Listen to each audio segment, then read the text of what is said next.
In a controlled study, participants were asked to sit in a room for 15 minutes with absolutely nothing to do. Their only option was a button that, if pressed, delivered a painful electric shock. A significant majority of participants chose to shock themselves rather than remain alone with their thoughts.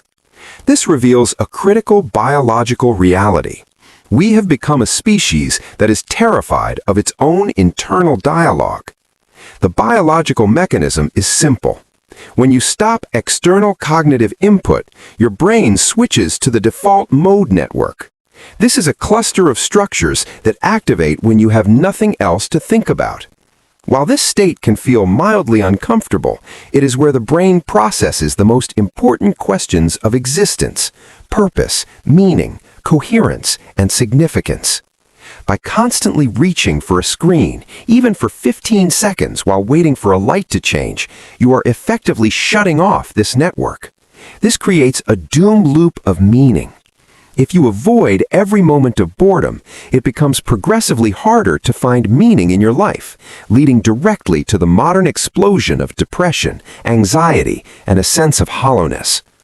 To reclaim your cognitive architecture, you must implement a specific protocol. When you go to the gym, do not take your phone. Avoid the urge to listen to a podcast or music while working out.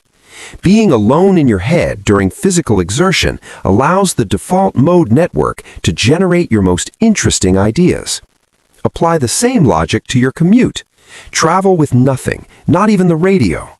This creates a necessary buffer between your professional and personal life, allowing your brain to transition from execution mode to reflection mode.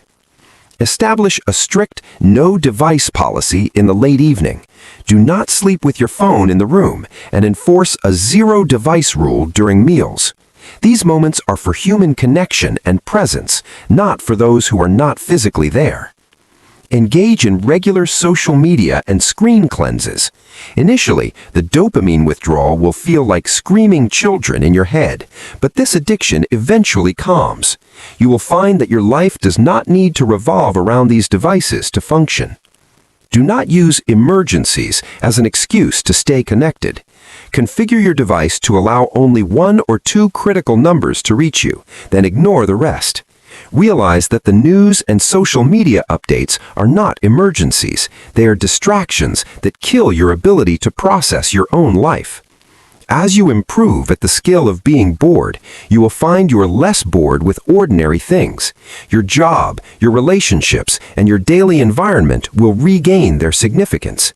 You are not just sitting in silence, you are updating your internal firmware. Subscribe to update your internal blueprint. Your meaning depends on it.